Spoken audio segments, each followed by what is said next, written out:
শাস্ত্র উপদেষ্টা, যাকে আমি গত 18 মাসে আসলে কোনোভাবে খুঁজে পাইনি, দেখলাম ওনার বিরুদ্ধে নাকি বেশি না 900 কোটি টাকার অভিযোগ আসছে। আন্তর্জাতিক অপরাধ ট্রাইব্যুনালের প্রধান প্রসিকিউটর এর বিরুদ্ধে আরেকজন প্রসিকিউটর এবং দুজনের বিরুদ্ধে হচ্ছে দুর্নীতির অভিযোগ তুলেছেন।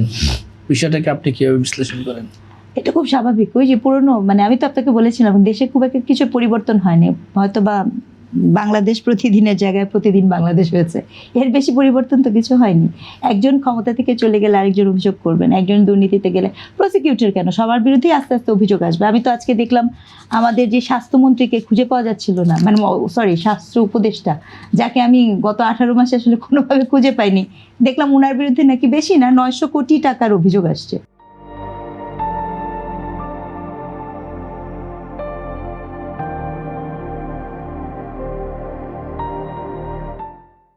তো এরকম পাবলিক প্রসিকিউটররা যদি অভিযোগ করেন দুর্নীতির, তাহলে অ্যালার্মিং কোথায়, মানে আমরা যাব কোথায় বলতে পারেন? মানে এটা একটা প্রশ্ন কিন্তু।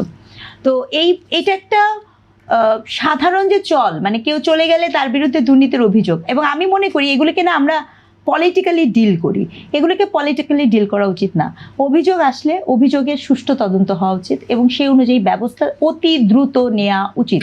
কারণ মানুষ হিসেবে আমারও জানার অধিকার আছে, নাগরিক হিসেবে আমিও জানতে চাইবো যে আসলে দোষটা কার ছিল। এখন ব্যাপারগুলো এমন হয়েছে জানেন, মামলা বলেন, আচ্ছা এগুলো বাদ দেন, 5ই আগস্টের পরে আপনি দেখেছেন ধামাধাম সব মামলা সে খালাস হয়েছে, কোন প্রক্রিয়ার মধ্যে হয়েছে এগুলো কিন্তু আমরা জানি না। এখন আমি যদি ধরেই নেই যে সব কিছু হচ্ছে পলিটিক্যাল মামলা, সব কিছু হচ্ছে পথ পরিবর্তনের মামলা, তাহলে তো ভবিষ্যতে কেউ কারোর বিরুদ্ধে মামলা করলে বা কেউ কারোর বিরুদ্ধে কোনো অভিযোগ আনলে সেটি যে আমি আমার এখতিয়ারে আনবো, সেটা নিয়ে তো আমার কোনো এখতিয়ার থাকবে না। তো এই প্রসেসগুলোকে এত ম্যাস আপ না করে আমি মনে করি অভিযোগ যদি এসে থাকে সেটি অতি দ্রুতই করা উচিত, সেটাকে নিয়ে পলিটিক্যালি কাদা ছোড়াছুড়ি করাটা আসলে ওয়াইজ না।